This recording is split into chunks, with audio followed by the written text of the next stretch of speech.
Le point suivant, M. Dumas. Bien, donc, à la suite de cette autorisation de modifier l'affectation du résultat, on va proposer au conseil municipal la décision modificative numéro 1 sur le budget. Alors, cette décision modificative va intégrer bien évidemment la perte de la dotation de fonctionnement, mais également des ajustements sur les dépenses de fonctionnement et d'investissement ainsi que sur les recettes. En matière de dépenses de fonctionnement, l'impact le plus important est celui de postes que nous pensions affectés au budget d'investissement qui consiste en fait au chauffage de la salle multifonction pour le séchage de la dalle, et puis un poste qui n'était pas attendu, qui est le poste de gardiennage, puisqu'on a eu des dégradations sur la salle multifonction qui nous a imposé de mettre en place un gardiennage de la salle. Donc globalement, ces postes de dépenses représentent pratiquement 125 000 euros. À ces dépenses, on a eu à regretter une casse majeure sur la balayeuse de la commune qui va entraîner un surcoût de près de 26 000 euros. Donc on a 125, ça fait à peu près 150. Donc, et après, en dehors de ces quelques points, on a examiné ligne par ligne pendant la réunion de commission des ajustements, je vais dire plus mineurs sur des postes, en plus sur certains postes où on ne pouvait pas faire autrement, et en moins sur des postes où on a demandé aux services et aux élus en responsabilité de regarder les économies qui pouvaient être faites. Donc au total, les charges à caractère général, on enregistre une augmentation des charges de 175 900 euros et une diminution de certains postes pour 50 000 euros. L'ajustement du virement prévisionnel à la section d'investissement à hauteur de 30 000 euros.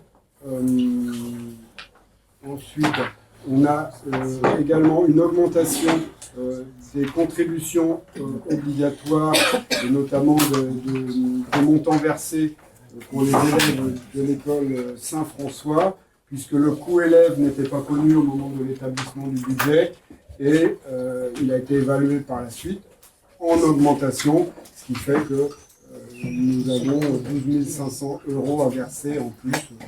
C'est le montant par élève multiplié par le nombre d'élèves. Donc on enregistre la perte de la dotation de solidarité rurale à hauteur de la moitié de cette dotation, c'est-à-dire que si le recours n'aboutit pas rapidement, l'an prochain on aura à nouveau perdre plus de 200 000 euros. En matière d'investissement, quelques ajustements donc, sur le virement, l'excédent de fonctionnement capitalisé dont qu'on a évoqué tout à l'heure. On diminue des crédits en recettes sur un poste qui correspond du matériel informatique, du chariot informatique qui avait été compté en doublon dans le budget, donc on réajuste ce montant-là. Et on inscrit des travaux qui n'avaient pas été inscrits, c'est l'assistance au maître d'ouvrage pour la cuisine centrale, donc on a programmé dans notre programmation pluriannuelle d'investissement, et donc qui figure ici. Et puis ensuite, il y a des ajustements, je veux dire, sur les travaux à venir, et notamment il y a 40 000 euros de diminution de crédit sur les abords du pôle international Agora qu'on évoquait tout à l'heure, et puisque l'aménageur va prendre en compte en charge une partie des travaux. Donc, en dépenses de fonctionnement, je vais préciser donc les éléments. Et donc cette décision modificative qui est présentée dans le tableau, qui est dans la note de synthèse, donc est équilibrée, et c'est celle que nous proposons au vote ce soir.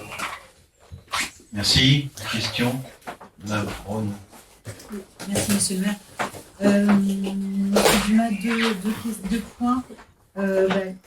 L'un relatif aux frais de gardiennage sur la salle multifonction. Donc, nous avions échangé sur ce point-là en commission finances, où effectivement j'avais posé la question pourquoi ces frais, et vous m'aviez répondu que le système d'alarme de la salle multifonction n'était pas encore opérationnel, sur ça se pose la question, pourquoi on n'a pas anticipé la mise en place du système de surveillance, voilà, et ça éviterait effectivement d'avoir ces coûts quand même qui sont prohibitifs, hein, parce que juste on va les mettre en parallèle avec d'autres dépenses, mais là on a 72 000 € de frais de gardiennage jusqu'au mois de septembre, versus ce qui est versé aux associations sur le budget de l'année, c'est 125 000 €.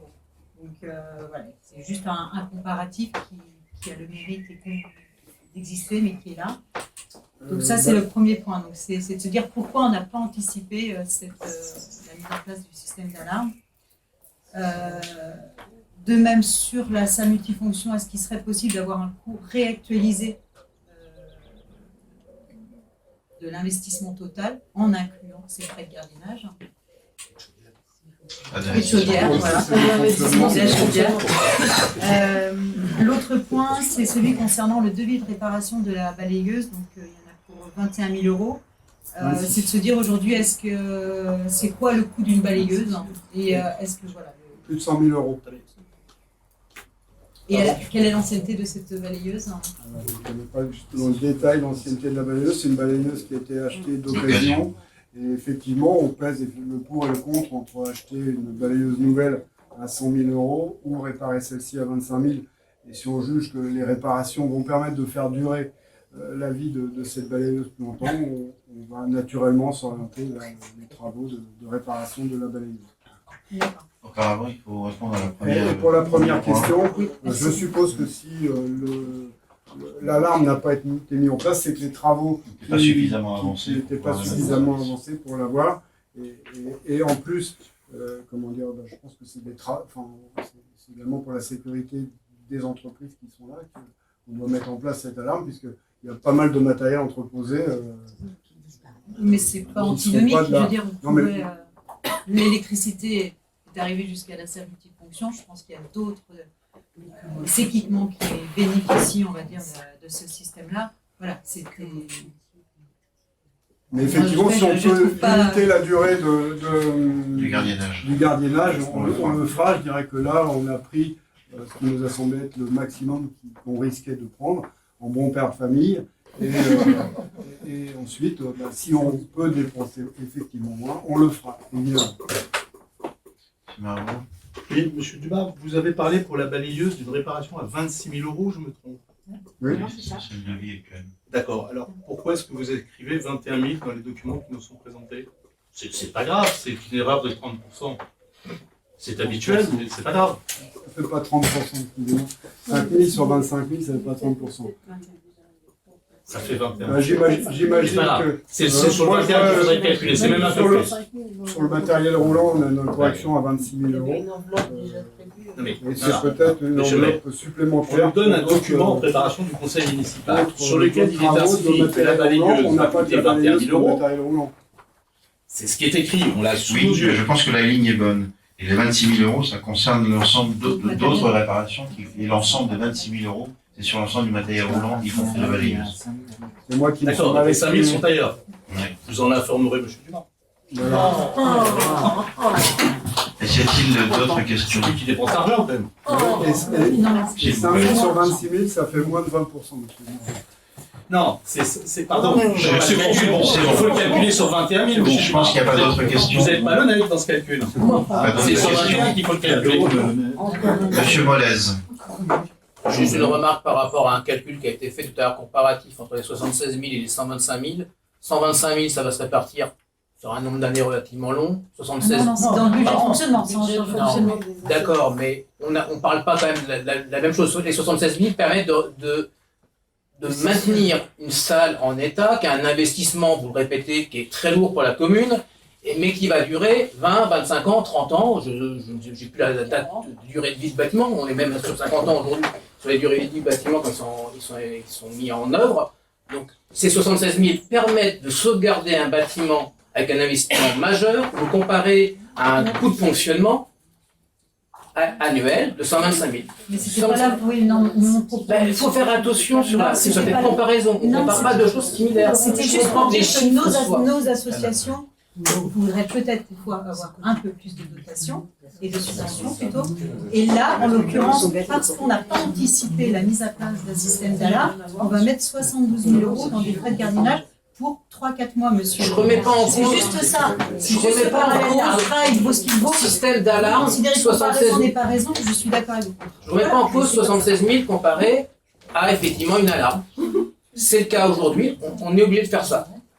Sauf que comparer effectivement ce budget de fonctionnement qu'on donne aux associations et ces 76 000, pour moi, c'est pas comparable. Ça permettra aux Ça nous met associations d'autres objectifs, monsieur Mélèze. ça permettra aux associations de profiter de ces salles-là par la suite. C'est aussi une subvention aux assos d'avoir des salles qui fonctionnent. Madame Marzin, Oui, les subventions indirectes qui sont versées aux associations sont beaucoup plus élevées que le chiffre que vous venez d'annoncer. Oui, c'est juste le chiffre qui apparaît là dans Non, mais le budget de c'est dans fonctionnement. l'attribution des subventions. Voilà, mais là j'ai pris la ligne qui apparaît dans le budget de fonctionnement aujourd'hui. C'est trop facile. À l'euro près. Oui, mais ce qui est utilisé sur le budget communal à destination des associations, c'est beaucoup plus que cette ligne qui est dans le budget. Avant, nous dit le contraire. Oui, je dis que je compare par rapport à ce qui est dans le budget. oui, non. Oui. Pas d'autres questions? Je soumets donc au vote du conseil municipal en demandant au conseil municipal d'approuver cette décision modificative numéro 1 du budget principal 2023 et de m'autoriser à signer tout document sur ce dossier. Qui ne prend pas part à ce vote? Qui est opposé? 5 oppositions. Qui s'abstient? Donc validé la majorité. Le point 9, adoption de la nomenclature budgétaire et comptable M57 à compter du 1er janvier prochain. Sur celle-ci, j'espère que j'aurai l'unanimité, puisqu'on est obligé. Compte tenu de l'article L 2121-29 du Code général des collectivités territoriales, de l'article 242 de la loi 2018-13-17 du 28 décembre 2008 de finances pour 2019, et l'arrêté interministériel du ministre de la Cohésion et des Territoires et des Relations avec les collectivités territoriales, et du ministre de l'Action et des Comptes publics du 20 décembre 2018 relative à l'instruction budgétaire et comptable M57 applicable aux collectivités territoriales uniques. Donc en fait, la comptabilité M57, c'est l'instruction qui va remplacer celle qui était en place auparavant. Et donc on est obligé d'avoir adopté pour le 1er janvier 2024 cette nouvelle norme comptable. Donc c'est une instruction plus récente qui va donner un peu de souplesse à la gestion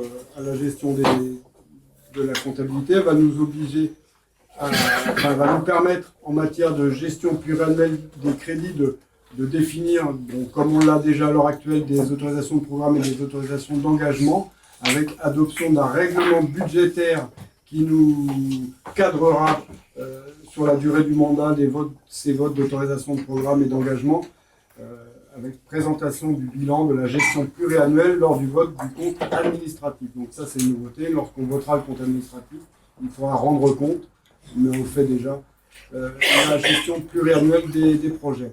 En matière de fongibilité des crédits, fongibilité, ça veut dire qu'on va pouvoir passer des crédits d'un chapitre à un autre. À l'heure actuelle, si on dépasse les montants des crédits dans un chapitre, on est obligé de faire immédiatement une décision modificative. C'est le cas aujourd'hui, mais c'est pas forcément pour ça qu'on l'a fait. Alors que à l'avenir, on pourra procéder à des mouvements de crédit entre différents chapitres, charges à caractère général, charges de personnel, etc., dans la limite de 7,5% des dépenses réelles de chacune des sections, et à l'exclusion des crédits relatifs aux dépenses de personnel. Donc mon exemple est peut-être pas le bon. Donc on pourra faire des mouvements de crédit entre les chapitres, ce qui donnera de la souplesse et permettra peut-être de limiter un peu le nombre de décisions modificatives, sachant qu'on aura quand même obligation d'informer l'Assemblée au conseil municipal suivant des modifications réalisées. En matière de gestion des crédits pour dépenses imprévues, donc à l'heure actuelle on vote des crédits pour dépenses imprévues, Dans le futur, avec la comptabilité M57, on votera des autorisations de programme et des autorisations d'engagement de dépenses imprévues dans la limite de 2% des dépenses réelles de chacune des sections. Donc ça modifie un petit peu la gestion. On n'aura pas une somme à prendre en compte, mais on aura un pourcentage possible sur nos dépenses. Et voilà, donc la comptabilité M57 est généralisée à toutes les catégories de collectivités locales. Et donc c'est programmé au 1er janvier 2024. On vient de voter au SMICTOM il y a 2 heures l'adoption de la M57 également, alors que le SMICTOM il n'était pas encore obligé, il avait encore un peu de délai pour ça. Donc ça amènera, ça c'est des travaux qui vont emmener, en plus des éléments que je viens de dire, une modification de la nomenclature des têtes de chapitres. Les chapitres ne vont pas être regroupés de la même façon. Par exemple, la culture, la jeunesse et le sport qui étaient séparés dans des chapitres différents vont se trouver dans le même chapitre. Et ça va permettre aussi de préciser les codes des différentes actions en s'adaptant, je dirais, aux évolutions. Le seul exemple que je pourrais vous donner, avant, les dépenses informatiques et téléphoniques étaient dans le même numéro d'index. Là, maintenant, ça va être séparé. Donc, ça va permettre d'adapter, je vais dire, plus à la réalité les codes et à mieux s'y retrouver. Donc, c'est normalement un peu plus de transparence pour tout le monde et pour les agents qui sont chargés de le mettre en exécution. Voilà, et ça nécessitera aussi beaucoup de travail au service ressources humaines et finances cette année, notamment sur du retravail sur les durées d'amortissement, sur tout un tas de choses qu'ils vont devoir revisiter et réaccorder avec la nouvelle norme comptable. Merci. Je pense que c'est à peu près clair pour tout le monde. Obligation de passer à la M57, Madame Renaud. Oui, juste, merci Monsieur Dumas et effectivement accepter cette décision, parce que là, il nous est imposée. C'est une obligation. Voilà, et juste, c'est par rapport à Pauline qui était présente la dernière fois à la commission. Et voilà, je sais ce qu'il en est, ça va prendre énormément de temps. Est-ce qu'il est prévu une ressource ou quelque chose pour les aider, une personne tout au moins pour les aider, alors que ce soit... parce que c'est vrai que... Alors, le personnel reçoit des formations, suit des formations, et on accompagnera au mieux dans la limite des capacités de notre budget, les choses. On est dans une situation, vous l'avez fait remarquer, où nos dépenses ont augmenté, notamment sur le personnel. Donc on fera au mieux avec les personnes qu'on a pour gérer ce passage à la comptabilité. Et d'accord, il faudra être prêt. Est-ce qu'il est, monsieur le maire, prévu une formation pour les élus sur cette... M57. Oui. De formation, je pense pas. D'information, l'ARIC, je pense, dispense des modules sur ce sujet. Je ne vais pas vérifier, mais ça peut... Le catalogue est disponible. Non, mais on utilisera d'autres droits individuels de formation sur ce sujet. Vous avez raison. Je peux soumettre au vote du Conseil, en invitant le Conseil à décider donc, de ce changement de nomenclature budgétaire et comptable des budgets de la commune de Venesse pour la nomenclature M57 à compter du 1er janvier prochain et de m'autoriser à signer toutes les pièces nécessaires à l'exécution de cette délibération. Qui ne prend pas part à ce vote, qui est opposé, qui s'abstient. Je vous remercie. Le point 10, TLPE, taxe locale sur la publicité extérieure, les tarifs 2024. Donc ça c'est quelque chose qu'on voit tous les ans. Tous les ans on revalorise les montants des taxes locales sur les publicités extérieures. C'est tout ce qu'on touche sur les enseignes, les affichages, toutes ces choses. Donc l'esprit de la loi était de limiter les éclairages et les affichages. Et concrètement pour nous, c'est des recettes de l'ordre de 100 000 € par an. Conformément aux dispositions des articles L2333-6 et suivant du Code général des collectivités territoriales, portant sur les modalités d'instauration d'application par le conseil municipal de la taxe locale sur la publicité extérieure, elle s'applique sans exception à tous les supports publicitaires fixes, exploités et visibles de toute voie ouverte à la circulation publique située sur l'ensemble du territoire. Donc il y a 3 catégories de supports qui sont taxés, les dispositifs publicitaires, les préenseignes et les enseignes. La TLPE a été instaurée donc, en 2010 sur le territoire et les tarifs de droit commun sont les tarifs maximaux figurant au B de l'article L2333-9 du CEG, du Code général des collectivités territoriales, et ils varient suivant la nature du support et la taille de la collectivité. Ils sont relevés chaque année en fonction de l'indice des prix à la consommation hors tabac. Et donc, le taux applicable de variation applicable pour 2024 s'élèvera à plus 6% d'après l'INSEE. Donc, on a modifié en conséquence le tarif maximal de référence pour la détermination des différents tarifs fixés à l'article précité du Code général des collectivités s'élèvera en 2024 à 17,70 € par mètre carré. Et donc on propose en conséquence au conseil municipal d'adopter ces tarifs et d'augmenter les tarifs maximaux à compter du 1er janvier 2024, étant précisé que le tarif de base par mètre carré appliqué à un support ne peut augmenter de plus de 5 € d'une année sur l'autre. Et là, c'est pas le cas, donc ça, pas de souci. Et donc, conformément à l'article du CGCT, on fixerait le tarif de référence à 17,70 €. Donc, on a présenté ça en commission finance et on propose de conserver les règles d'application de cette taxe, c'est-à-dire en maintenant une exonération de plein droit des enseignes dont la superficie totale cumulée est inférieure à 7 mètres carrés. Donc, en gros, c'est tous nos commerces de centre-ville qui sont exonérés. Maintenir une exonération partielle pour les enseignes qui sont comprises entre 7 mètres carrés et inférieures à 12 mètres carrés. Et maintenir une réfaction de 50% concernant les enseignes dont la somme des superficies est supérieure à 12 mètres carrés mais inférieure à 20 mètres carrés. Et donc, il y a un tableau, je ne sais pas si il apparaît, mais vous l'avez dans votre dossier, avec les tarifs donc, pour les enseignes, les dispositifs publicitaires et les préenseignes. Et donc, tous ces tarifs se calculent en fonction du tarif de base de 17,70 €. On propose également d'indexer automatiquement les tarifs de la taxe sur la publicité dans les proportions égales au taux de croissance. Ouais, c'est ce qu'on vient de faire. Et on donne tous les pouvoirs à Monsieur le maire pour prendre toutes les mesures nécessaires au recouvrement de cette taxe. Pour répondre par avance aux questions, cette taxe, donc on a un prestataire qui est régulièrement remis en concurrence, qui est chargé de vérifier les enseignes, de les mesurer et de préparer les factures. Et ce prestataire donc, se paye sur un pourcentage de la recette.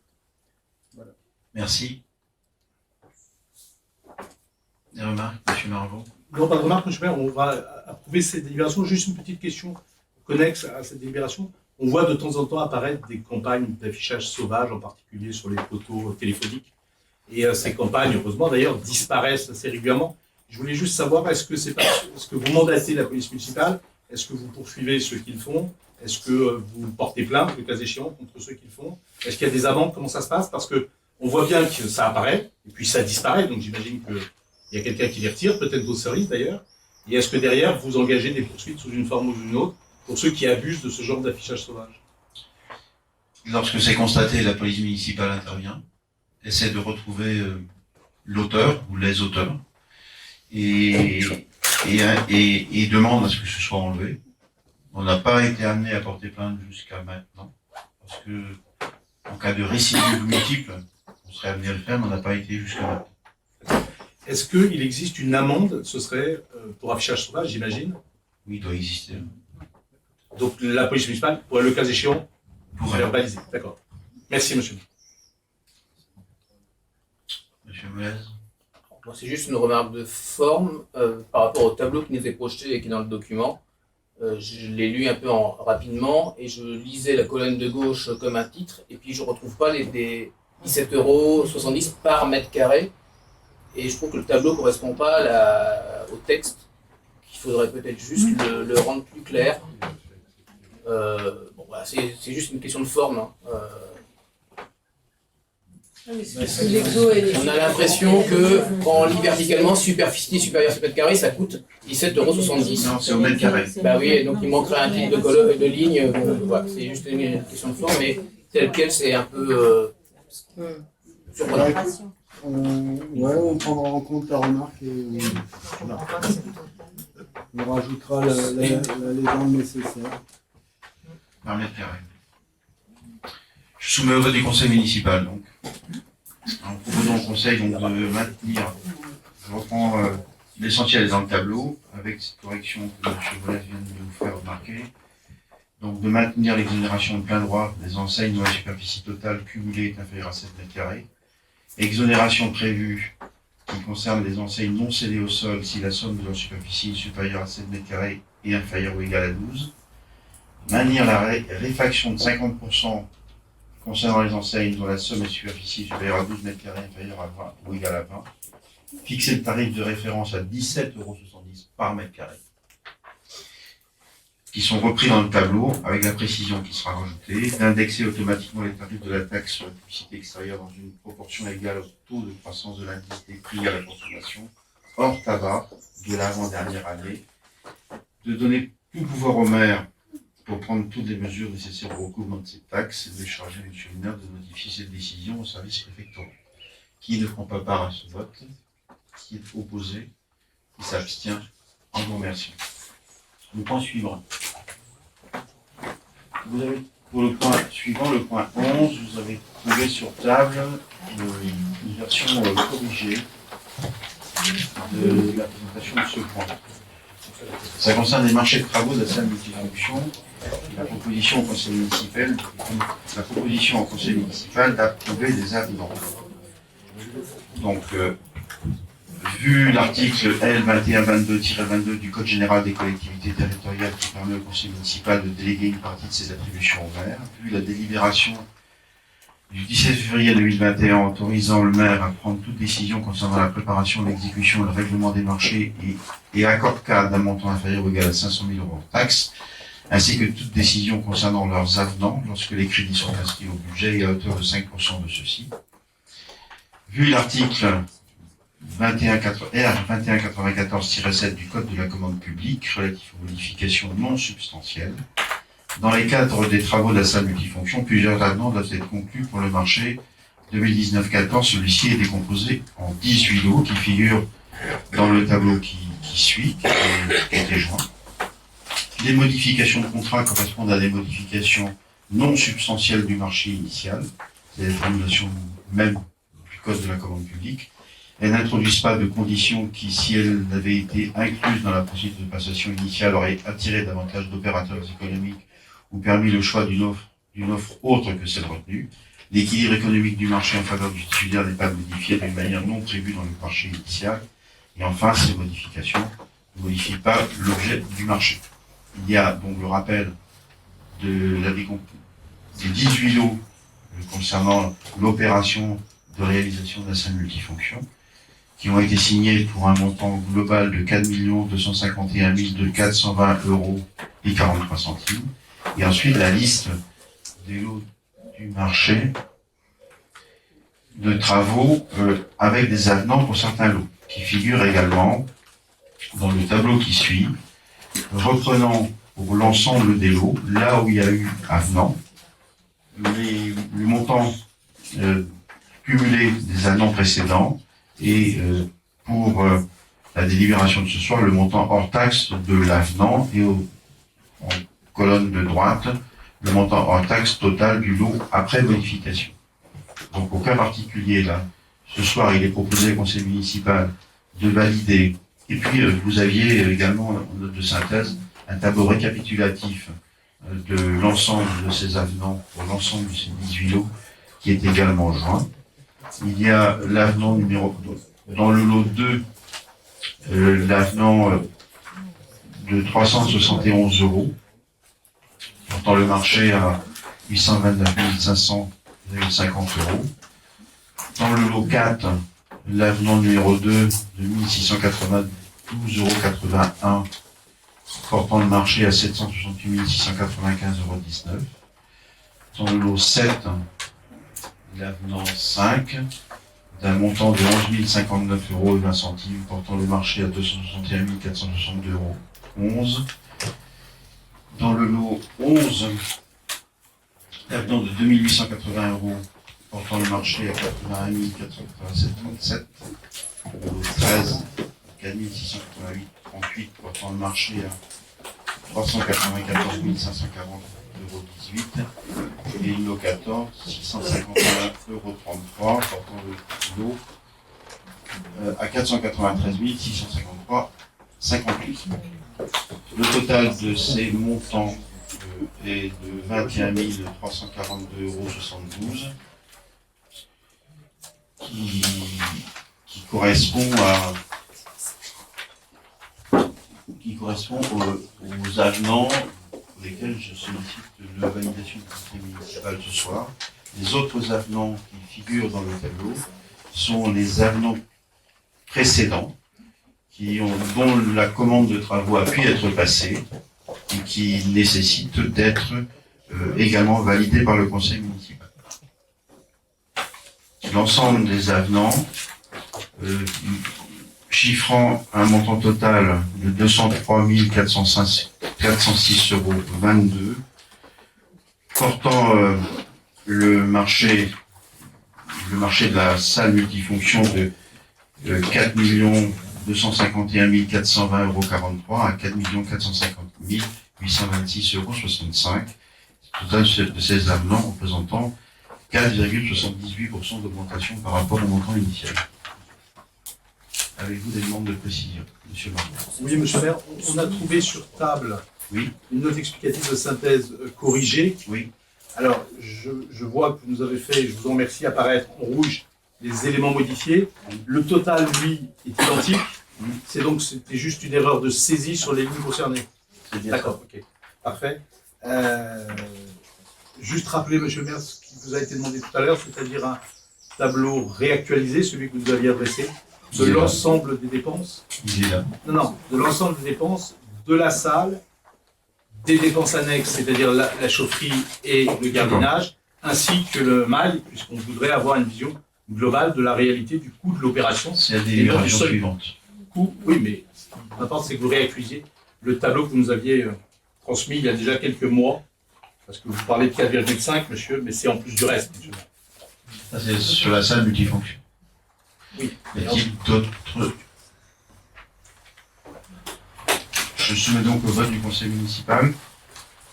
On invite dans le conseil à approuver donc des avenants qui sont présentés dans le tableau et de m'autoriser à signer ces avenants, ainsi que toutes les pièces nécessaires pour ces modifications au marché. Qui ne prend pas part au vote? Qui est opposé à ceci? 5 oppositions. Qui s'abstient? Donc validé à la majorité. La délibération suivante porte justement sur les marchés de travaux du Mail du Champ-Courtin, avec approbation d'avenant également. Donc, je ne reprends pas la lecture du début du texte de la délibération. Donc, plusieurs avenants doivent être conclus pour le marché 2020-06 pour les travaux du Mail du Champ-Courtin. Les modifications de contrat correspondent à des modifications non substantielles. C'est le même texte que précédemment. Ces modifications ont été demandées par le titulaire et contrôlées par les services techniques de la commune dans le cadre du suivi de travaux. L'avenant numéro 1 précise la répartition des paiements entre les membres du groupement OLAG, JP, TP et SARL, SN, ECTP. Il n'a donc aucune incidence financière sur le montant du marché, ce qui apparaît dans le tableau qui suit. L'avenant numéro 2 permet l'adaptation technique du projet eau usée au pluvial en modifiant certaines quantités inscrites en ajoutant des prix au bordereau de prix. Ce montant est de... L'avenant numéro 2, c'est un montant négatif de moins 744 €. Et l'avenant numéro 3 ajoute des travaux complémentaires au bordereau de prix unitaire pour la création d'une allée piétonne entre l'esplanade du parking de Champ-Courtin et la montée vers les terrains de sport juste au-dessus pour un montant de 6 688,10 € hors taxe. Voilà les avenants proposés au vote du conseil municipal. Pour le Mail du Champ-Courtin, donc avec un montant total montant total hors taxe après avenant de 799 341,10 €. Le montant initial étant de 792 653 €.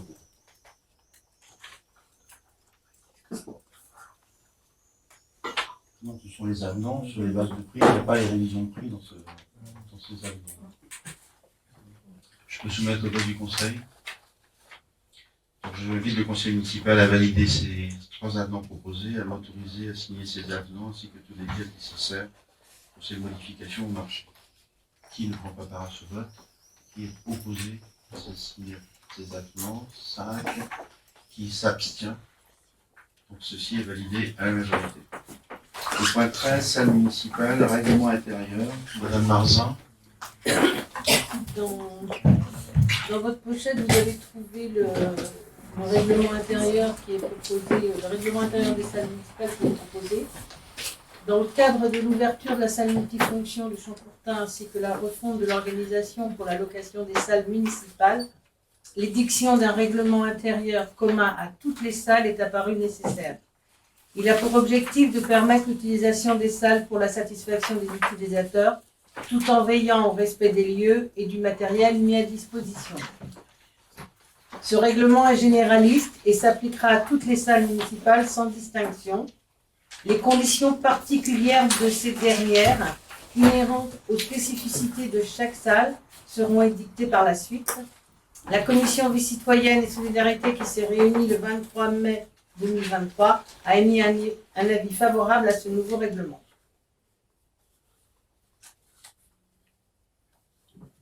Merci. Pas de remarques? Si, Madame Marchand. Juste une demande de précision. Dans le règlement, il est indiqué que l'utilisateur assure le nettoyage des locaux, etc. Et donc le tarif de 43 € de l'heure, c'est facultatif ou C'est en cas de non-réalisation. c'est en cas de non-réalisation. Et est-ce que ça marche si la personne à la limite dit je ne veux pas faire je préfère payer, imaginons. Non, c'est pas comme à l'hôtel. Non, c'est vraiment pour. Non, les gens sont censés remettre les salles en état. Et si c'est pas le toutefois cas, si on constate des dérives, D'accord. on va dire, c'est pas le petit bout de papier au milieu de la salle. Oui, j'imagine. Les dérives majeures, c'est là qu'il y aura Que vous facturez. Ok. Et si effectivement des gens laissaient volontairement les salles en état, peut-être qu'on serait amené à réviser à la hausse le tarif. Ah oui, après. Si. Pour l'instant, c'est pas le cas, donc on n'a pas besoin. C'est vraiment- Merci pour cette précision. Je soumets donc au vote du conseil municipal, demandant au conseil d'approuver le règlement intérieur des salles municipales et de m'autoriser à signer tout document relatif à ce dossier. Qui ne prend pas part au vote? Qui est opposé à ce règlement? Qui s'abstient? Je vous remercie. Le point suivant, tarification, salle du Champ-Courtin. Marzin. Ah pardon, monsieur Dumas. La commission finance donc, s'est réunie le 15 juin et a examiné une proposition de tarifs qui ont été établis d'abord en regardant un petit peu ce qui se pratiquait autour. On a fait l'inventaire de quelques salles qui pouvaient correspondre en taille et en caractère aux salles qui sont mises en location. Donc 6 tarifs sont proposés pour la salle multifonction. Des tarifs correspondant à la location de l'espace verrière, c'est-à-dire la salle des familles, l'équivalent de la salle des familles, ou alors la salle de tennis de table sans la cuisine. L'espace verrière avec la cuisine, donc la salle des familles plus la cuisine. L'espace évolutif, c'est le grand plateau avec la cuisine. L'espace évolutif et le tennis de table, l'espace tennis de table sans la cuisine. L'espace évolutif avec la cuisine. Et ensuite la totale, espace évolutif, tennis de table et cuisine, le total. Et pour chacune de ces tarifs, on a plusieurs catégories. Donc les associations locales, pour eux, c'est gratuit, suivant les règlements que présentait Ghislaine Marzin tout de suite. Pour les particuliers molésiens, on a un tarif. Pour les entreprises locales, un tarif qui correspond à 1,5 fois le tarif du particulier molésien. Et pour les associations particuliers ou entreprises extérieures, un tarif qui correspond au tarif molésien multiplié par 2. Et ensuite, pour chacune de ces salles et chacune de ces catégories de personnes, on peut avoir soit la location d'une demi-journée correspondant à 5 heures environ, de 8 heures à 13 heures, ou de 14h à 19h pour un événement qui se déroule en matinée ou en après-midi. Un tarif correspondant à la journée de 10h plus repas ou soirée festive, donc en gros 8h, 19h ou 14h, 8h du matin. Et puis un tarif correspondant à la location de la salle pour un week-end de 2 jours complets, donc de 8h le samedi à 9h le lundi.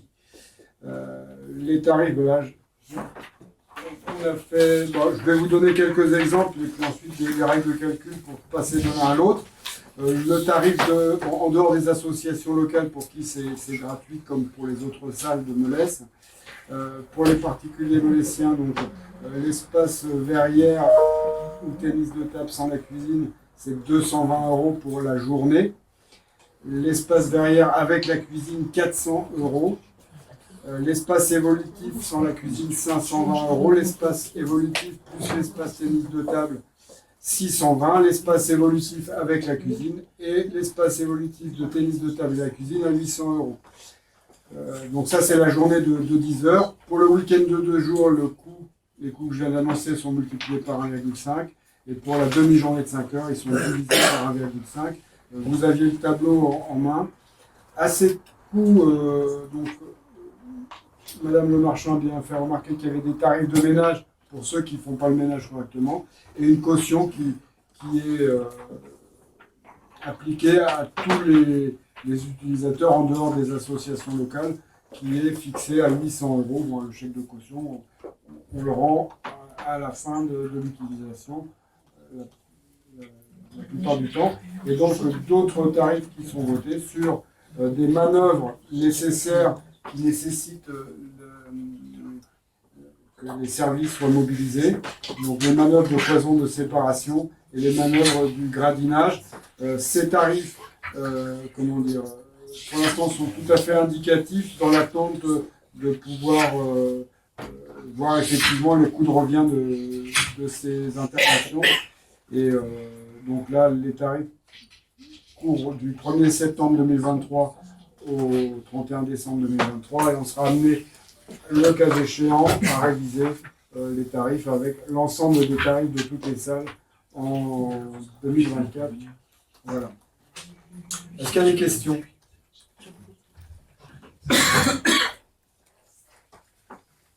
Bien, je soumets donc aux précisions, madame. Oui, au niveau de la réglementation, il y a une petite évolution sur les cautions par rapport aux collectivités. Donc on sera certainement amené à revoir ce volet-là. Mais c'est réglementaire. Donc quand les choses sont plus précises, on repassera certainement ce point-là. Merci de ce compliment. Avant de rendre la parole, puisque c'est moi qui l'avais, j'ai oublié de dire un truc tout à l'heure sur la décision modificative. On annonce une modification du point d'indice des fonctionnaires et d'autres mesures qui vont impacter le budget. Et donc on aura probablement au mois de septembre ou octobre une nouvelle décision modificative pour adapter notre budget à ces aléas que nous ne pouvions pas prévoir. Revenons à la point 14, tarification de salle Champortin. Je propose donc au conseil municipal d'approuver les tarifs proposés pour la salle Champortin conformément au tableau qui était joint à la note de synthèse et que M. Dumas a représenté là, et m'autoriser à signer tout document relatif à ce dossier. Qui ne prend pas part à ce vote, qui est opposé à ceci, qui souhaite s'abstenir. Je vous remercie. Le point 15. Giratoire des Olivettes sur l'RD 82, avenant à la convention d'origine, la première convention de 2021. Madame Vasseur. Le conseil départemental d'Ille-et-Vilaine s'est engagé dans le cadre de son plan de relance en faveur de la réalisation d'une opération de sécurisation du carrefour de la RD 82 et de l'avenue des Tilleuls afin d'améliorer la sécurité routière et la desserte au nord de l'agglomération de Melesse. Le carrefour existant doit être remplacé par un giratoire à 4 branches tel qu'il était stipulé dans la convention que nous avons signée le 19 mai 2021. Les études engagées pour la réalisation de ce giratoire ont permis d'identifier des besoins complémentaires en termes d'amélioration de l'assainissement pluvial du secteur, de la création d'une aire de covoiturage sur un délaissé de domaine public à proximité directe de ce giratoire et de la réfection du revêtement de la chaussée entre le giratoire de l'Épinette et le futur giratoire au droit de la ZAD des Jolivettes, qui seront intégrés dans l'opération de travaux du giratoire et au marché de travaux de terrassement, assainissement et chaussée. Ces prestations de travaux seront regroupées dans une même opération afin de mutualiser les coûts, optimiser les montants de travaux correspondants et enfin de limiter la gêne aux usagers par un seul et même chantier. Ensuite, il vous est rappelé ce que la convention prévoyait, à savoir un total de 590 000 € de travaux pour un montant prévisionnel pour la commune de 137 500 €. 137 500 € pour la communauté de communes et le reste à charge du département. Les avenants à la convention concerneront les articles 2, 4 et 5 et doivent en conséquence être modifiés par avenant en les remplaçant par les articles suivants, à savoir article 2, consistance des travaux, caractéristiques principales des ouvrages à réaliser, donc création d'un carrefour giratoire sur la RD 82 à 4 branches, avec raccordement à la voirie de 250 mètres pour la voie communale et la desserte de la ZA actuelle et future. L'amélioration de l'assainissement pluvial, la création d'une aire de covoiturage de 45 places, d'une surface estimée à 2190 m², la réfection de la chaussée entre le giratoire de l'Épinette et le giratoire des Olivettes. L'article 4 sera modifié tel que estimation prévisionnelle de l'opération. Donc les coûts d'aménagement prévisionnel se décomposent comme suit, à savoir pour les travaux de terrassement d'assainissement de la chaussée pour le giratoire à 600 000 €, les travaux concernant l'assainissement pluvial pour 210 000 €, l'aire de covoiturage pour 50 000 €, la réfection de la RD 82 pour 377 000 €, à savoir un montant total de 1 237 000 €. Les frais d'équipement, de contrôle et essai et d'aménagement paysager, d'acquisition foncière, tout comme les frais d'ingénierie et de maîtrise d'œuvre, sont pris en charge en totalité par le département. Article 5, dispositions financières. Le plan de financement sera comme suit. Les modalités de financement sont donc établies en tenant compte des compétences et des intérêts de chaque collectivité et déclinées à partir des estimations prévisionnelles ci-après. À savoir, pour les travaux du giratoire, une part pour le département de 300 000 €, une part pour la commune de 150 000 €, une part pour la communauté de communes de 150 000 €. Les travaux d'assainissement pluvial seront répartis avec la même clé, à savoir 50%, soit 105 000 € pour le département, 52 500 pour la commune, 52 500 pour la communauté de communes. L'aire de covoiturage étant totalement à charge de la communauté de communes, 25 000 € pour la communauté de communes et 25 000 € pour le département. Je voulais juste dire que ce n'était pas à charge de la commune. Et la réfection de la RD, elle, est totalement à charge du département pour 377 000 €. Pour évaluer la clé de répartition financière des dépenses de marché de travaux, cela donnerait des travaux pour le département à hauteur de 807 000 €, soit 65,24% du montant total. À la communauté de communes, 227 500, soit 18,39% du montant total. Et pour la commune de Melez, 202 500 €, soit 16,37% du montant total. Le département préfinancera la totalité des travaux. Et la commune de Melez et la commune de Valville-le-Bonnier rembourseront le département à hauteur des clés dont on vient de parler. Et cela, à l'article 5,2, il est dit que c'est le département qui ne fera qu'un seul appel de fonds à la fin des travaux et présentera le décompte général définitif accompagné des justificatifs. Merci. Question, M. Marvaux. Oui, monsieur le maire, juste une question, puisque c'est le département qui préfinance. Et on nous dit que la commune elle remboursera au pourcentage de la réalité des travaux, Oui. Ou sur le montant fixe. À part de la réalité des travaux. D'accord, donc s'il y a un dépassement Il y aura un... C'est la règle habituelle, hein. C'est les montants estimatifs avec les clés, et c'est le montant réel des travaux en utilisant les mêmes clés qui sera réparti. Pardonnez-moi, j'ai pas compris ce que vous venez de dire, mais C'est tout simple. j'ai compris que c'était le pourcentage et non le montant. Ouais. Merci, monsieur le maire. Je peux soumettre au vote. Donc, j'invite le conseil municipal à m'autoriser à signer ce projet d'avenant, cet avenant à la convention, ainsi que tout document relatif à la gestion de ce dossier. Qui ne prend pas part au vote? Madame Mestri. Qui est opposé? Qui souhaite s'abstenir? 5 abstentions. Donc c'est validé à la majorité.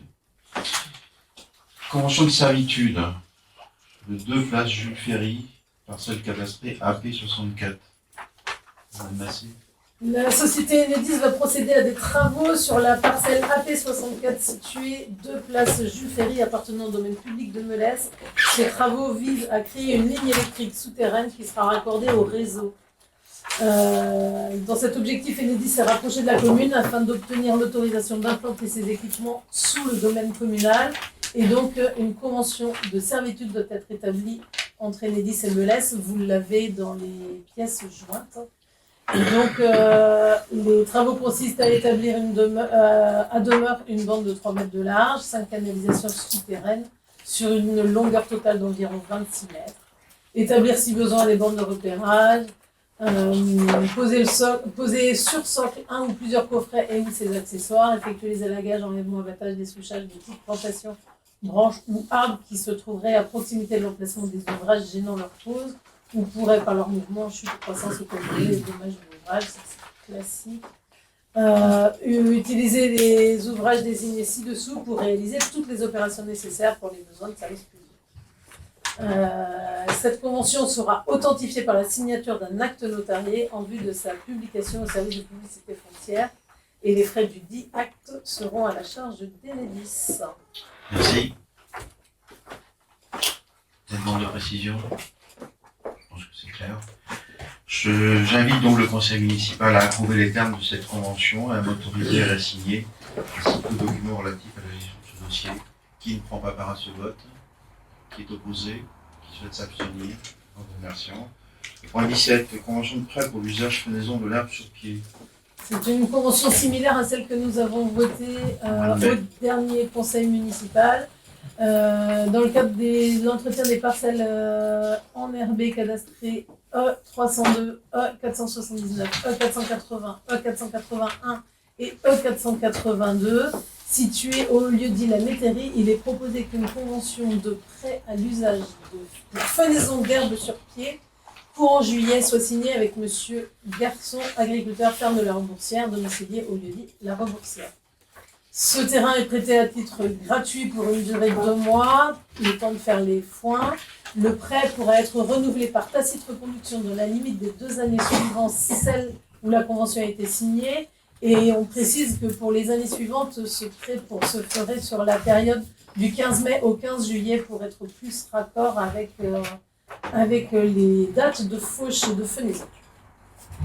Merci. Évidemment, cette convention peut être dénoncée par lettre recommandée par l'une ou l'autre des parties. Merci. C'est clair. Je soumets au vote du conseil municipal en invitant le conseil à approuver les termes de cette convention et à m'autoriser à la signer ainsi que tout autre document relatif à ce dossier. Qui ne prend pas part à ce vote? Qui est opposé? Qui s'abstient? En vous remerciant. Le point suivant, coût élèves et participation en charge de fonctionnement des écoles publiques. Mathieu Gentès. Il est rappelé au conseil municipal que les écoles publiques de Melesse sont susceptibles d'accueillir des enfants qui ne résident pas sur la commune. La loi numéro 83.663 du 22 juillet 1983, modifiée, a fixé le principe d'une répartition intercommunale des charges de fonctionnement des écoles publiques accueillant des enfants de plusieurs communes. Ainsi, les communes de résidence peuvent participer aux charges de fonctionnement des écoles publiques de la ville. Pour cela, il est nécessaire de définir les coûts élèves. Les coûts 2022 sont de 1 659,61 € par élève en école maternelle publique et de 414,44 € par élève en école élémentaire publique. La commission éducation, enfance, jeunesse, réunie le 16 mai 2023, a émis un avis favorable à cette proposition. Merci. C'est bon pour tout le monde.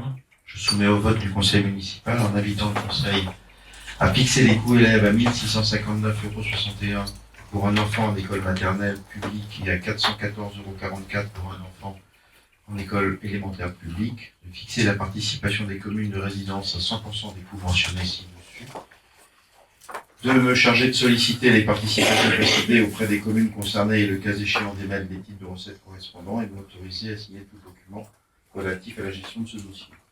Qui ne prend pas part à ce vote? Qui est opposé? Qui s'abstient? Abstention. Le point suivant. Contrat d'association et subvention 2023 à l'OGEC. Monsieur Gintès.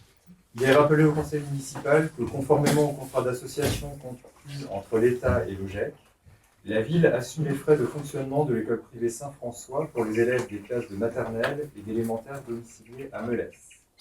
Donc le montant de ces frais répartis entre maternelle et élémentaire, le montant est reporté dans le tableau ci-joint, donc à savoir 262 208,38 € pour les maternelles et 85 374,64 € pour les élémentaires.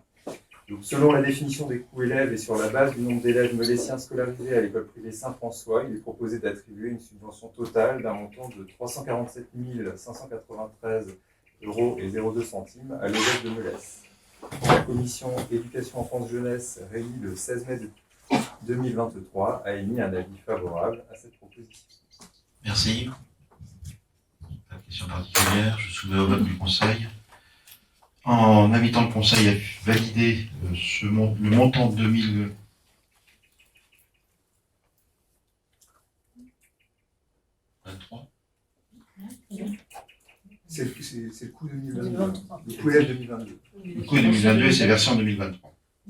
Dû aux écoles privées, l'école Saint-François, dans le cadre du contrat d'association à 347 593,02, m'autoriser à verser cette subvention par 12e et autoriser le maire à signer tout document relatif à la gestion de ce dossier.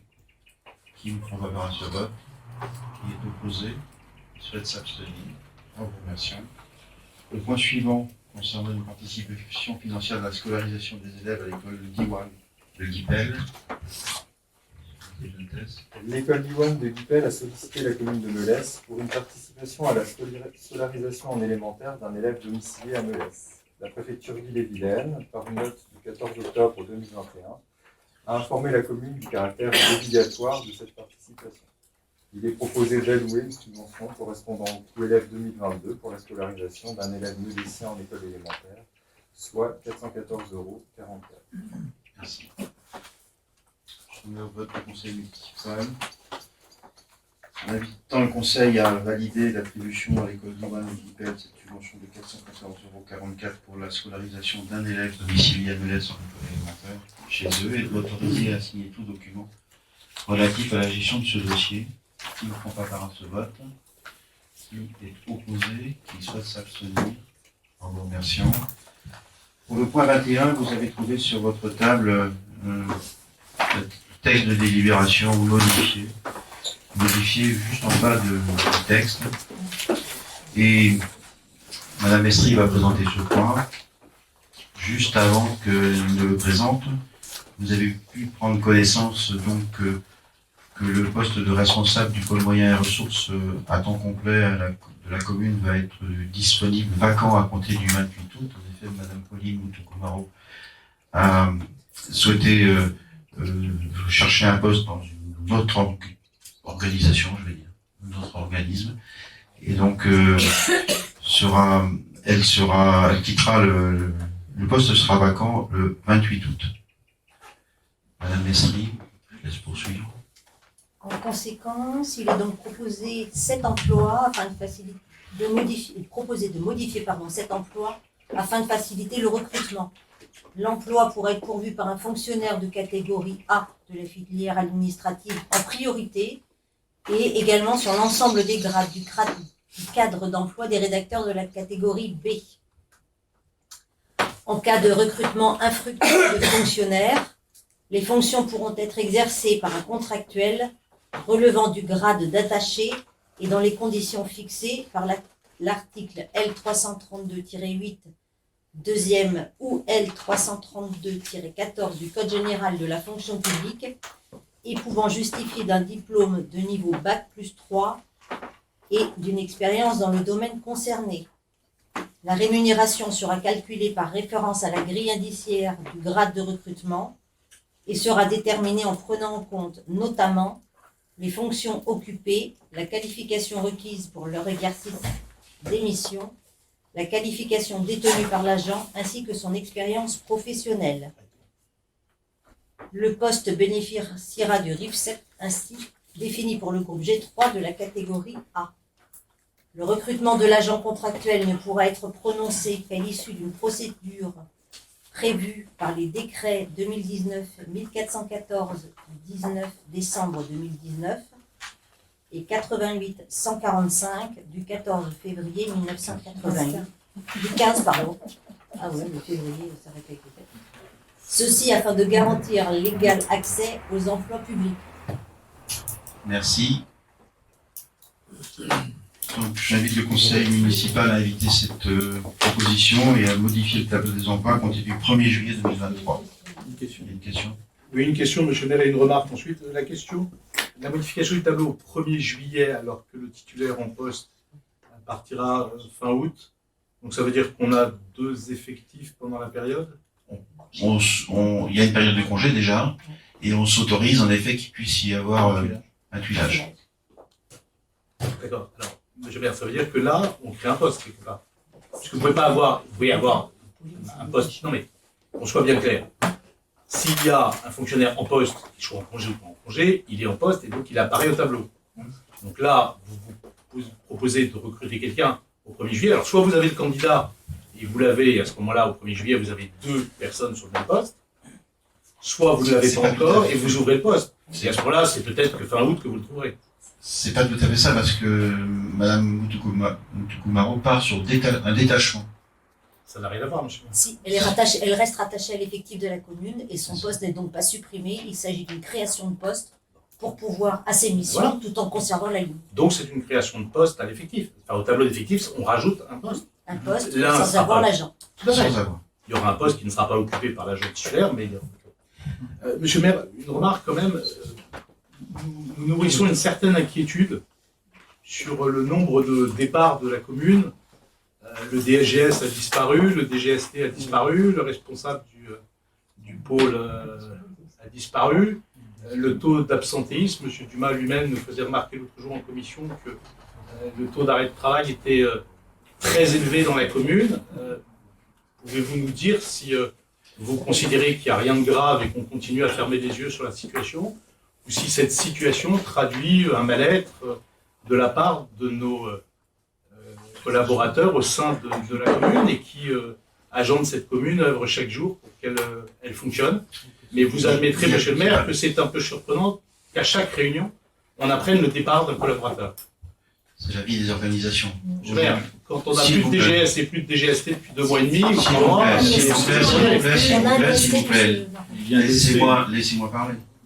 Ça vous fait sourire. non, ça m'inquiète, monsieur le maire. Ce qui me fait sourire, c'est les réponses de Mme Mestrim. On a un DST. Non, des- Personne n'a disparu. On a un DST, excusez-moi. L'ancien directeur des services techniques a sollicité une mise en disponibilité qui était accordée pour 5 ans, je l'ai déjà dit lors des réunions précédentes. Et aujourd'hui, il y a un directeur des services techniques en place. Voilà. Il a donc été remplacé. Quant au DGS, en effet, son arrêt de travail se prolonge. Et c'est ce qui explique que Mme Karen Sorette, l'émission temporaire du CDG, est avec nous à nouveau ce soir. Tout simplement. Tout simplement.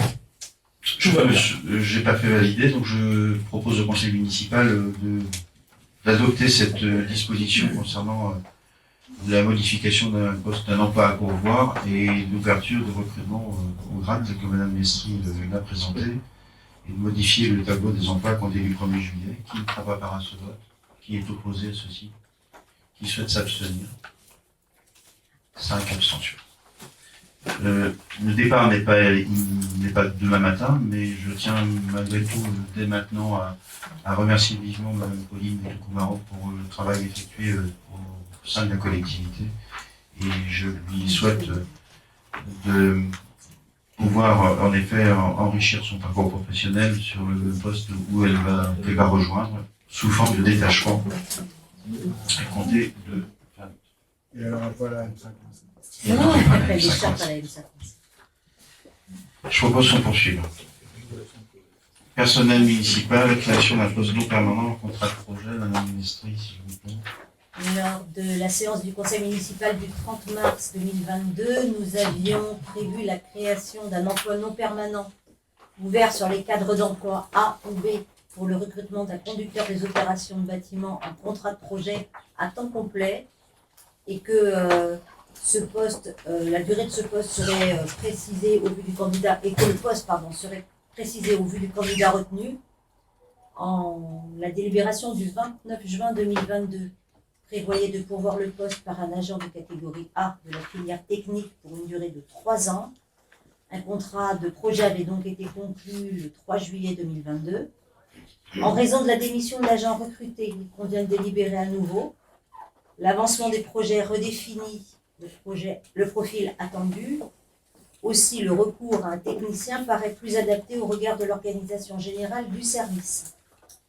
Il convient donc de réaliser un nouveau contrat de projet.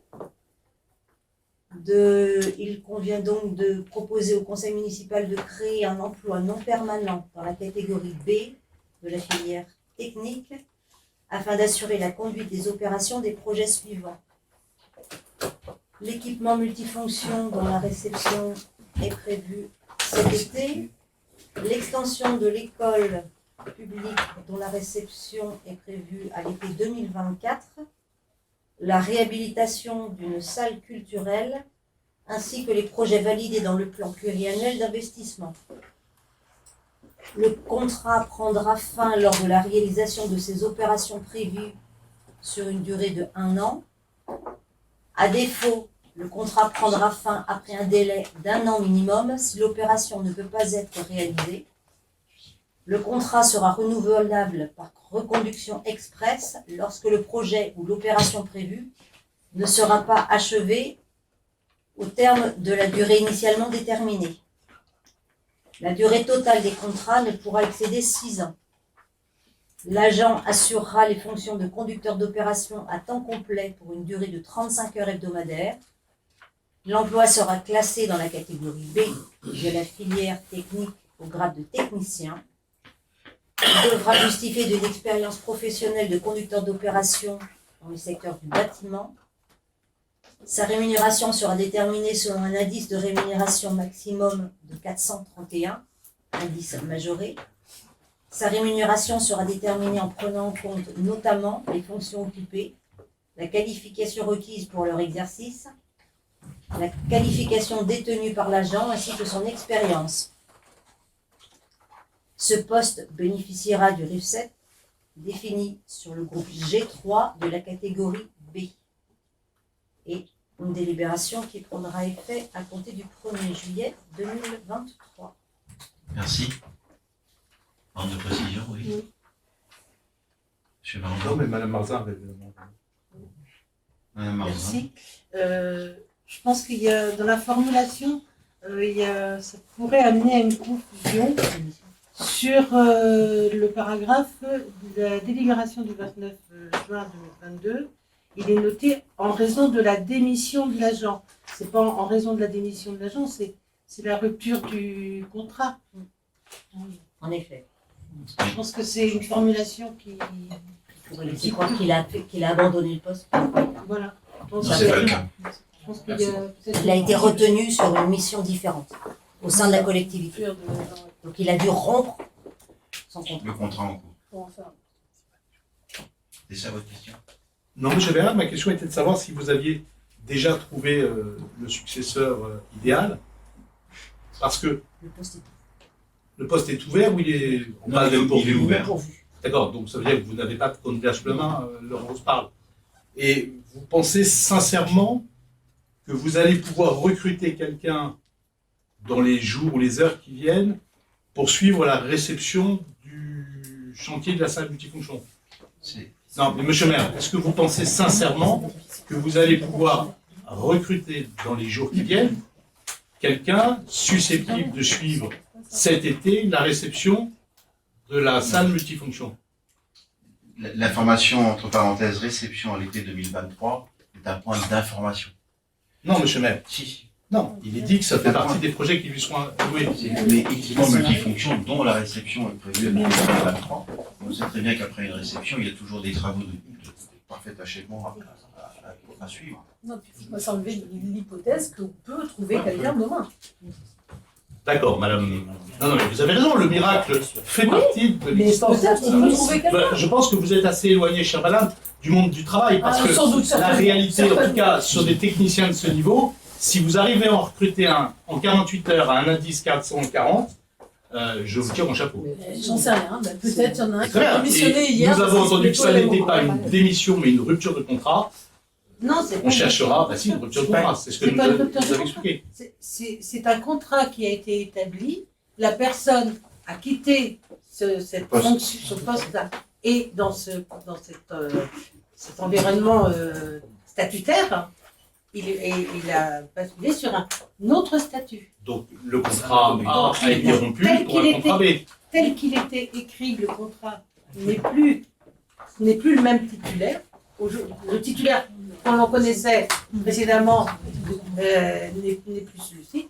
Et c'est un nouveau contrat pour un nouveau titulaire qui devrait être recruté dans les délais Les plus courts. les plus longs. Mais on n'est pas sur une démission, on n'est pas sur une... J'ai bien compris que c'était une rupture de contrat et pas une démission.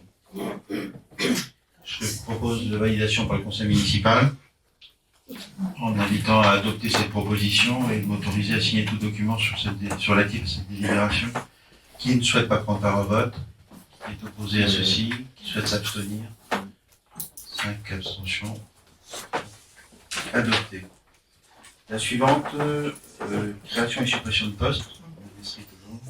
Dans le cadre de l'ouverture prochaine de la salle Champ-Courtin et conformément aux lignes directrices de gestion, il est proposé de modifier le tableau des effectifs de la manière suivante. Il s'agit de 3 agents d'entretien qui se voient augmenter leur temps de travail, passant pour l'un de 27 heures à 35 heures, pour le deuxième de 28 heures à 35 heures et pour la dernière également de 31h30 à 35 heures.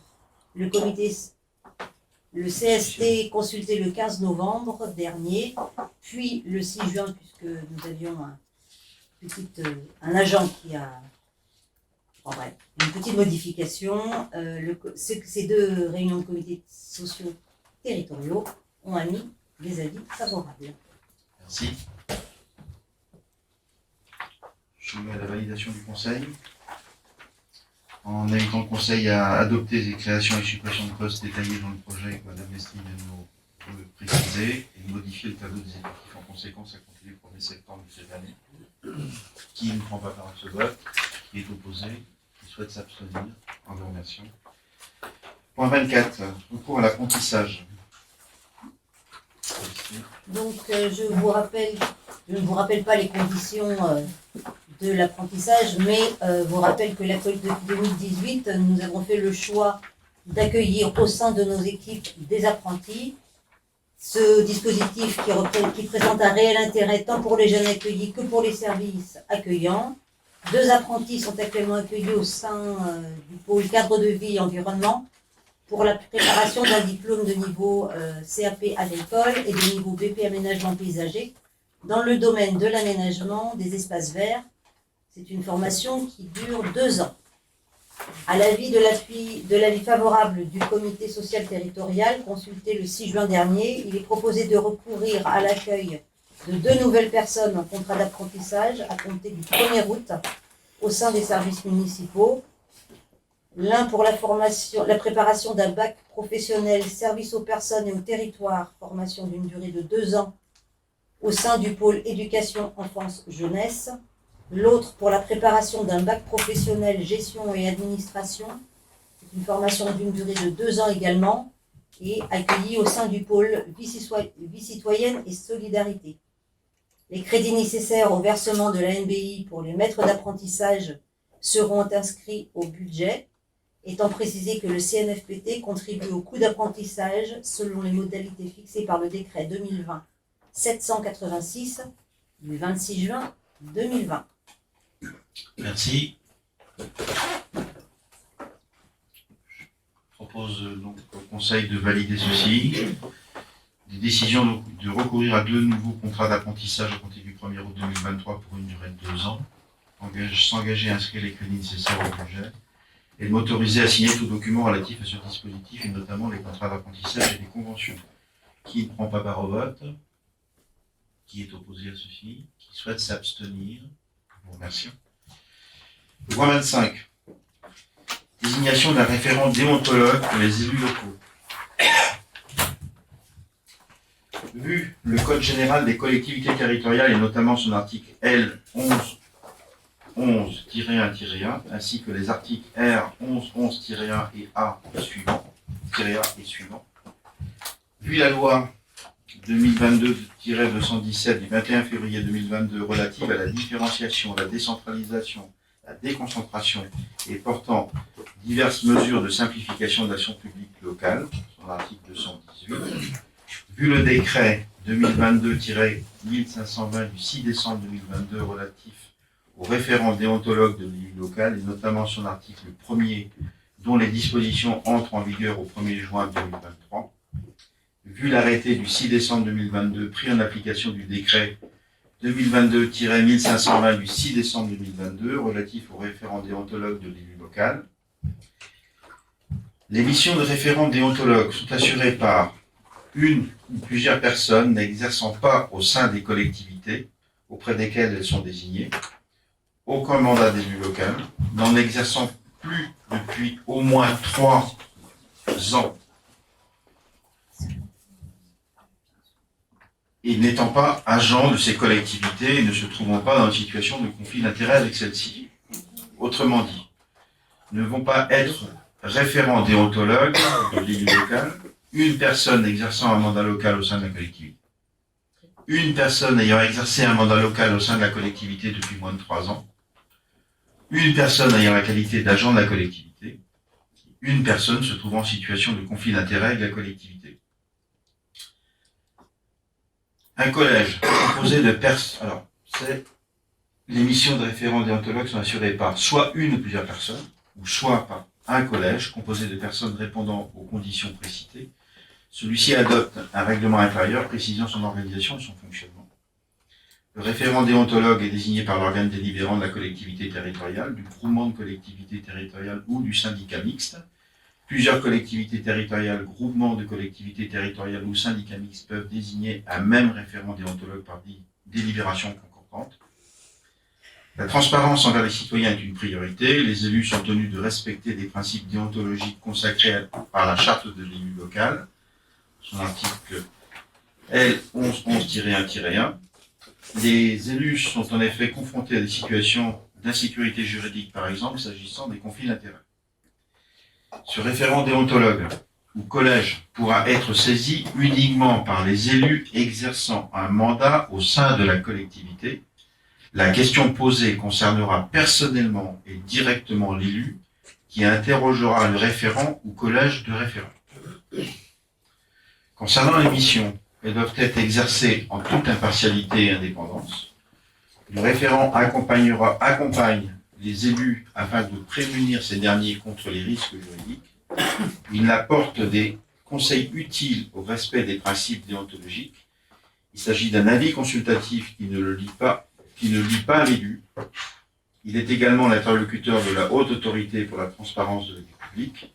Le référent déontologue est tenu au secret professionnel et à la discrétion professionnelle conformément au décret du 6 décembre 2022 et aux articles 226-13 et V14 du Code pénal. La délibération précise notamment la durée d'exercice des fonctions, les modalités de saisine et d'examen de celles-ci, et l'examen de celle-ci, les conditions dans lesquelles les avis sont rendus, les moyens matériels mis à disposition. Cette délibération ainsi que les informations permettant de consulter le référent déontologue sont portées par tout moyen à la connaissance des élus locaux concernés. En ce qui concerne les modalités d'indemnisation, la délibération peut également prévoir une indemnisation du référent déontologue sous forme de vacation dont le montant ne peut pas dépasser les plafonds fixés par un arrêté du 6 décembre 2022. Lorsque les missions sont assurées par une ou plusieurs personnes, c'est un montant de 80 € par personne. Lorsque les missions de référent déontologue sont assurées par un collège, 300 € pour la présidence effective d'une séance du collège d'une demi-journée, 200 € pour la participation effective d'une séance du collège d'une demi-journée. À noter que les membres du collège désignés comme rapporteurs peuvent cumuler les deux indemnités précitées ci-dessus. Le décret 2022-1520 du 6 décembre 2022 précise également la possibilité de remboursement des frais de transport et d'hébergement ou encore les obligations des référents déontologues au respect du secret professionnel et de la discrétion professionnelle. L'obligation de désignation des référents déontologues est entrée en vigueur au 1er juin 2023. L'Association des maires de France d'Ille-et-Vilaine a recherché des personnes acceptant d'être désignées en tant que référents déontologues pour les collectivités d'Ille-et-Vilaine. Les personnes suivantes ont donné leur accord. M. Michel Poignard, avocat honoraire à la Cour, spécialiste en droit public. M. Morgane Reynaud, responsable juridique en droit public.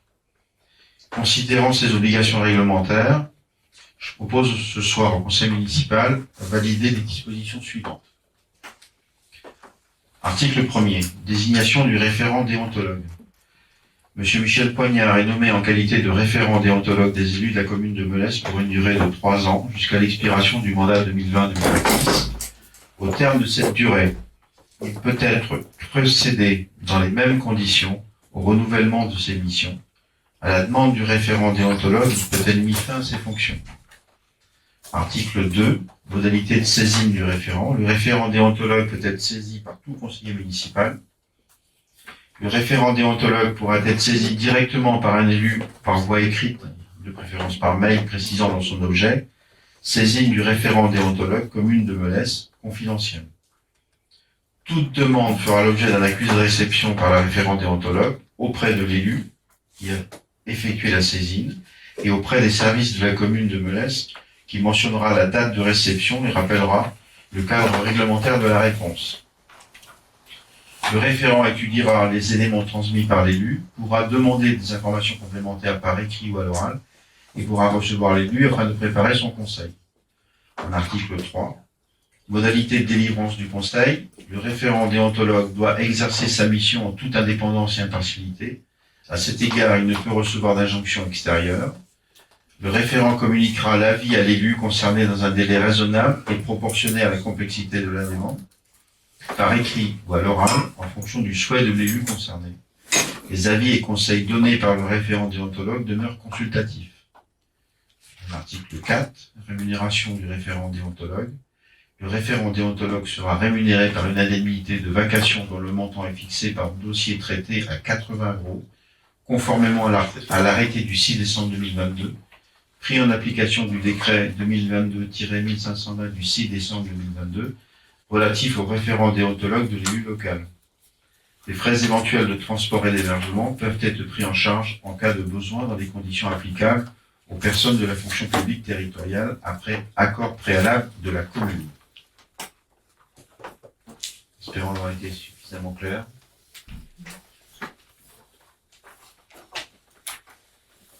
Pas de question particulière. Je soumets au vote du Conseil. En vous proposant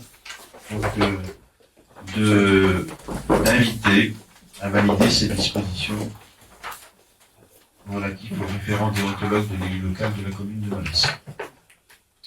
Qui souhaite ne pas prendre part au vote? Qui est opposé à ceci? Qui souhaite s'abstenir? Je vous remercie. À suivre figure un certain nombre d'informations sur la période du 17 mai au 21 juin liée au marché public, liée au DIA. Une autre décision concernant la vision 2023 à la Fondation du patrimoine. Et j'arrive à l'information diverse concernant le giratoire de l'épinette RD 82 dont vous aviez déposé une demande, une proposition de délibération. Il a été également évoqué en commission urbanisée, voirie et équipement public du 14 juin. Donc votre proposition de délibération a bien été reçue. Il a été évoqué tel que je le disais en commission mixte équipement public, voirie, urbanisme du 14 juin. Reçue hors délai en mairie, cette proposition n'a pas pu être traitée lors de cette commission et dans la suite, je n'ai donc pas inscrit cette proposition de délibération à l'ordre du jour du conseil de ce soir.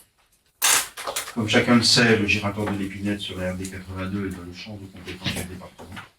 Mais naturellement, l'amélioration de la sécurité de circulation est dans la préoccupation et la volonté de tous. Des échanges que nous avons régulièrement avec des services du département et que nous avons pu avoir encore récemment, il est à retenir que l'aménagement d'un giratoire à la hollandaise à cet endroit semble techniquement particulièrement complexe. D'abord parce qu'un giratoire à la hollandaise s'implante plutôt en zone urbaine, là où la vitesse des véhicules est limitée à 30 km/h, pour permettre d'insérer plus facilement la circulation des vélos. Deuxièmement, l'aménagement d'un giratoire de ce type nécessite une plateforme large, plane, ce qui n'est pas totalement la situation actuelle au giratoire de l'épinette. Aujourd'hui, ce qui existe, ce sont les passages souterrains sous la RD 82 au nord et au sud de ce rond-point d'épinette, qui sont sécures pour accéder à pied ou à vélo, champ courtin, accès de vos collèges, installations sportives et salles multifonctions. Les itinéraires ont fait l'objet de repérages et des améliorations sont programmées et seront réalisées avant la prochaine rentrée.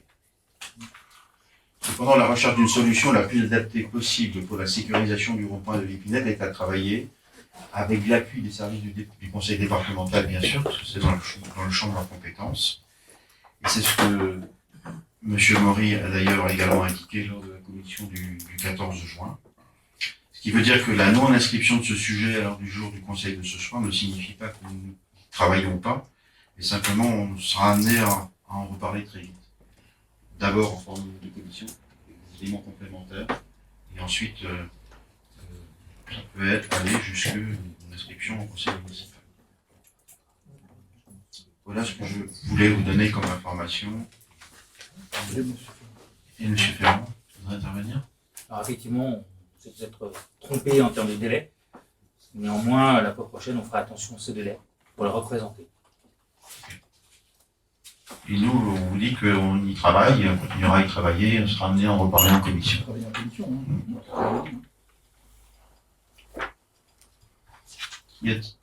J'arrive, Monsieur Marvaux.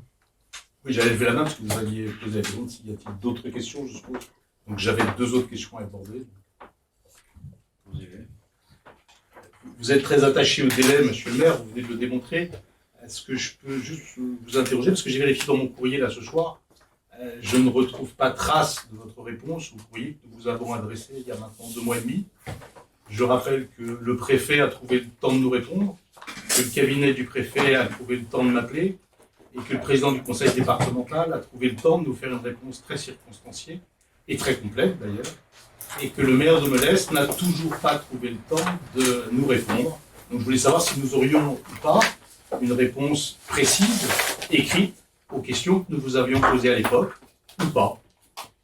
Ce que j'ai déjà pu vous dire à l'oral, lors des séances de conseil municipal précédentes, lorsque vous avez reposé cette question, c'est que, et j'ai rebalayé les questions que vous m'avez posées, les réponses que vous avez déjà reçues et les compléments que j'ai pu apporter en conseil municipal répondent à l'ensemble de vos questions. Maintenant, si vous souhaitez que formellement, il y ait une réponse, vous l'aurez. C'est l'élégance républicaine. Votre deuxième point. J'ai un deuxième point, monsieur le maire. Vous avez en début de séance lu une déclaration. Alors je voudrais juste vous interroger très officiellement pour savoir quel est l'article du code général des collectivités territoriales, le CGCT, qui autorise le maire à lire la déclaration d'un conseiller municipal absent. J'ai bien, monsieur le maire, retrouvé dans la Constitution un article 18 qui autorise le président de la République à faire lire devant les deux assemblées un texte par leur président. Il n'y a, monsieur le maire, à ma connaissance, et je suis prêt à apprendre sur ce sujet, aucun article du Code général des collectivités territoriales qui vous autorise, et vous venez, si c'était le cas, de créer un précédent, puisque chaque conseiller municipal absent saura désormais qu'il peut faire lire par le maire en début de séance une déclaration. Donc, monsieur le maire, je vous demande juste de faire une vérification et dans les meilleurs délais, parce que je me réserve le droit de faire un recours en référé sur ce sujet, non pas pour vous empêcher de prendre la parole, bien évidemment, mais pour vous empêcher de mettre, le cas échéant, ce document en annexe du procès-verbal ou au sein du procès-verbal. Donc, je vous demande d'aller vite pour me confirmer quel est l'article du CGCT qui vous autorise à lire la déclaration d'un conseiller municipal absent de la séance. Vous l'avez diffusé en direct. Madame, la question n'est pas celle-là. Non, madame, la question n'est pas celle-là. Nous n'avons pas, contrairement à vous, nous ne faisons pas de coupure. Il n'y a pas de sanction. C'est pas la Corée du Nord quand on publie quelque chose. Nous, on dit les choses et on est transparent. Moi, je demande à monsieur le maire, simplement et de la façon la plus transparente possible, quel est l'article du code du CGCT qui vous autorise, monsieur le maire, à lire une déclaration. Si vous trouvez un tel article, monsieur le maire, je suis prêt, la prochaine fois, à faire acte de contrition. J'entendais la question.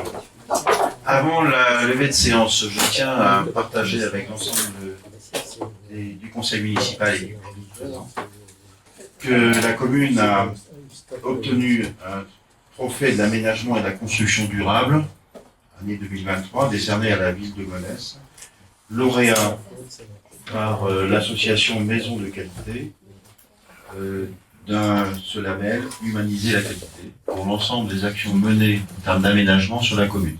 Je peux laisser Anna Maury compléter ce que il a entendu directement. Juste très rapidement, avec Gisèle Marzin, nous avons représenté le maire pour recevoir ce trophée que nous souhaitions partager avec l'ensemble des élus, évidemment. Nous n'avions candidaté à rien, donc ça a été une heureuse surprise. C'est une association qui a qui a 30 ans, puisqu'ils fêtaient leurs 30 ans. Nous étions une centaine de personnes.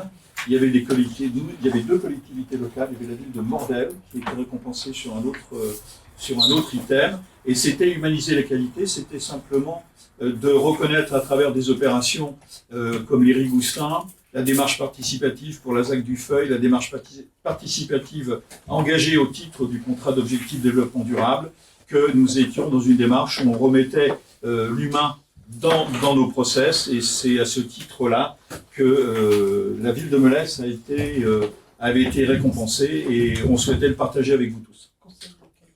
Et nous devons nous en féliciter toutes et tous. Monsieur Ferrand. Je profite de ce prix qui nous a été remis à la ville de Monesse pour vous demander pourquoi cet après-midi vous avez communiqué sur les réseaux sociaux la visite du chantier de l'école élémentaire publique où seuls vos élus étaient présents. Nous n'avons pas été conviés, semble-t-il, à cette invitation. J'y étais convié, je ne pouvais pas être disponible, j'ai donc demandé à M. Jean Test de me représenter au début de cette visite, à faire cette visite et à assurer l'accueil de cette visite. J'y étais pour raison professionnelle. J'ai reçu l'invitation via mon travail. Ce n'est pas vous, monsieur le maire, qui avez invité. Non. Ça fait plaisir de savoir un peu comment ça se passe. C'est pas nous qui avons invité. Non, c'était pas une Bien. visite officielle. Comment? Ce n'était pas une visite officielle. Non, pas du tout. Le maire n'est pas chez lui. Si, le maire était invité, il participait, nous ne pouvons pas y être. Monsieur le maire, sur le territoire de votre commune, vous n'êtes pas invité. Sur le territoire de votre commune, sur un chantier que vous pilotez, c'est vous la puissance invitante. Non, c'est pas le cas. Ça démontre que construction durable. C'est pas dans le cadre d'un échange. C'est un échange, c'est dans le cadre d'une rencontre de professionnels. Et des chances de Donc, pratique. il n'y a rien d'anormal à ça. Bien, également avant de lever la séance, je tiens à partager et à remercier ici en séance Sandy Giovanazzi, pour laquelle c'était sa dernière séance au conseil municipal de Monesse ce soir. En effet,